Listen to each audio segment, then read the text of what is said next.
है कि ये 21 अगस्त का भारत बंद कोई करना नहीं चाहता था, क्योंकि आप देखोगे कि मायावती जी ने बहुत सारी प्रेस कॉन्फ्रेंस तो की, बहुत बुरा हुआ है ये।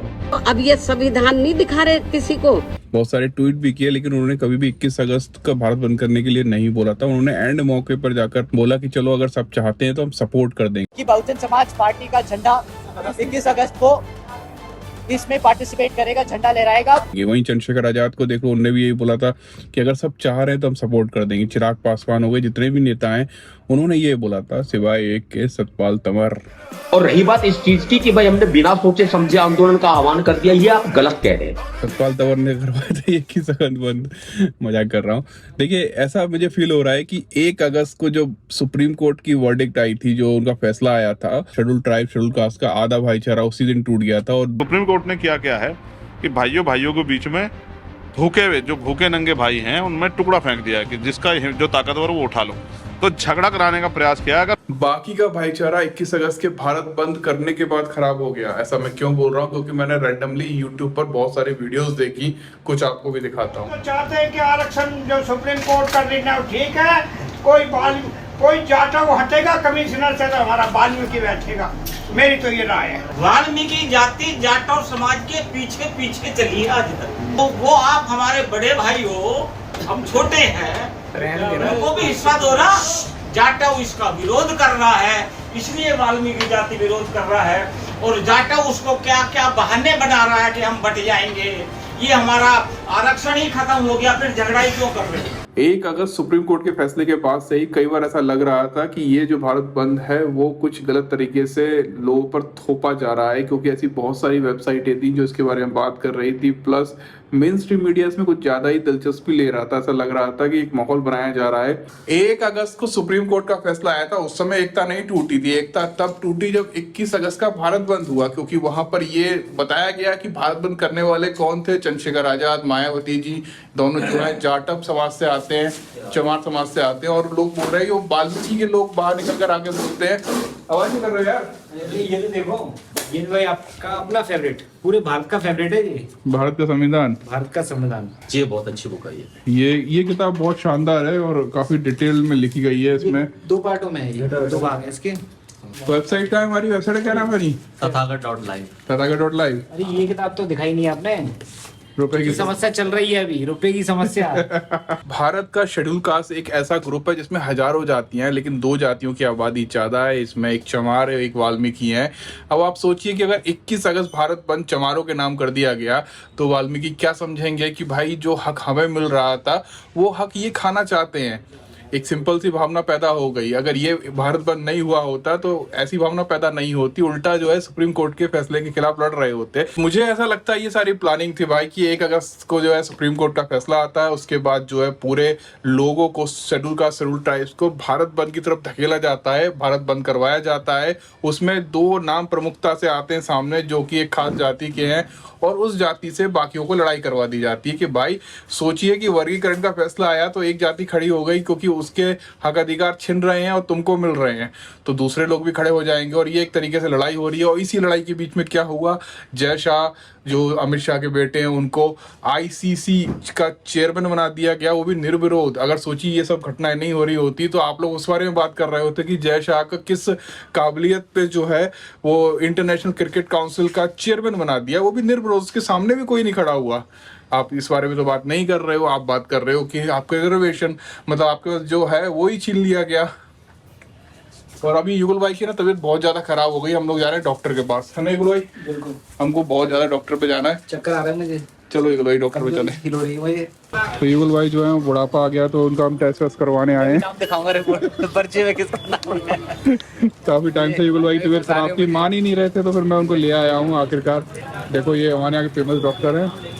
युगल भाई चिंता मत करो, सब अच्छा होगा, चिंता मत करो। मुझे फंसाया जा रहा है। अब यहाँ पर लेकर आए युगल भाई का टेस्ट होगा, खून की जांच होगी। नाम किसका है? पता नहीं, भाई मुझे नहीं पता।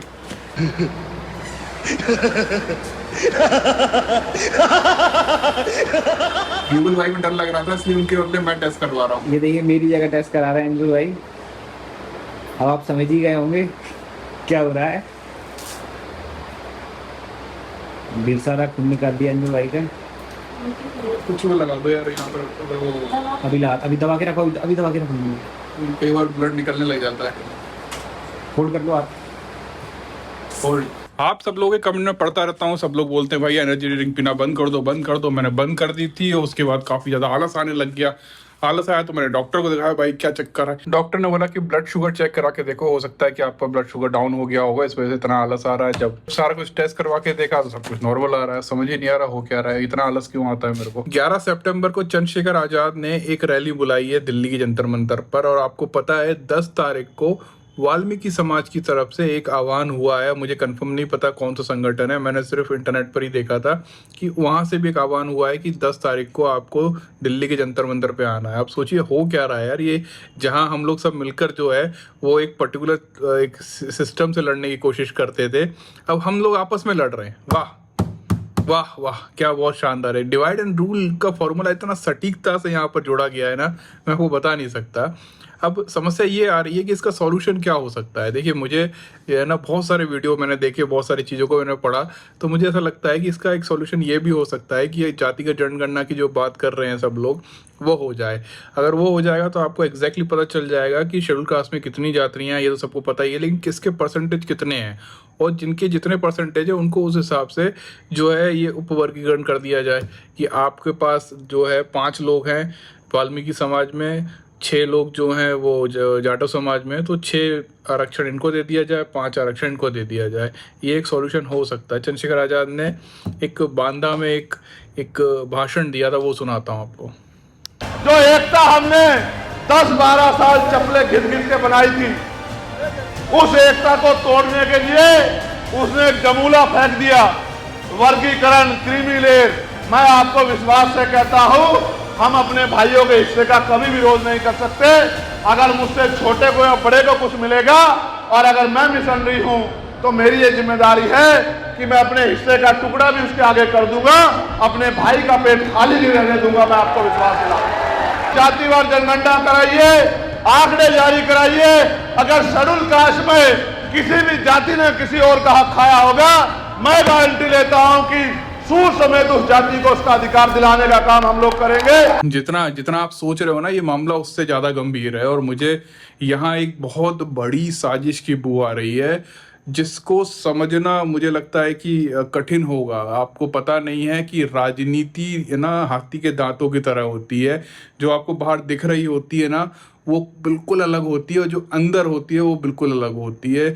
सुप्रीम कोर्ट में जो 1 अगस्त का फैसला आया था, उसमें 7 जस्टिसों की बेंच थी। उसमें बिला त्रिवेदी एकमात्र ऐसी जस्टिस थी जिन्होंने एक एक्चुअल में सही बात बोली थी कि आर्टिकल 341 के हिसाब से ये जो आप फैसला दे रहे हो ये गलत है, मैं इसके पक्ष में नहीं हूँ। डॉक्टर बाबा साहब अम्बेडकर को भी शायद ये बात पता होगी, वो इतने ज्ञानी थे कि कहीं ना कहीं जब नेता रिजर्वेशन का इस्तेमाल करना सीखेंगे और उसको अपने हिसाब से इस्तेमाल करने की कोशिश करेंगे ताकि उनको वोट मिल सके, तो वो ऐसा काम करेंगे। इसी वजह से आर्टिकल 341 बना था।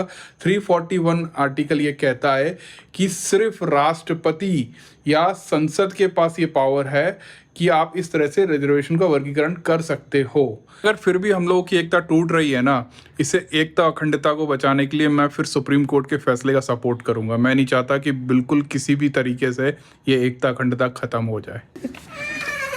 और देखो, जब से इसको पता चला है मेरी शुगर डाउन हो गई है, तो ये डेली मुझे टॉफी खिला रही है। तो आपने इसके ब्लॉग में देखा होगा। और वो भी क्वालिटी वाली लाती हूँ मैं, डेयरी मिल्क। अच्छा, क्वालिटी वाली। ठीक है, वो देखो मेरा बेटा क्या कर रहा है। आनंद, टॉफी तो पापा ने ले ली। पापा खाएंगे, मेरे को खानी है। अच्छा, जंप कर लोगे, टच भी कर लोगे, उसे पक्का मिल जाएगी। इतने में ऊपर नहीं उठाऊंगी अब। टच कर दी इसने तो। लो, जीत गए हो आप। चलो मिलते हैं कल। Bye, keep supporting.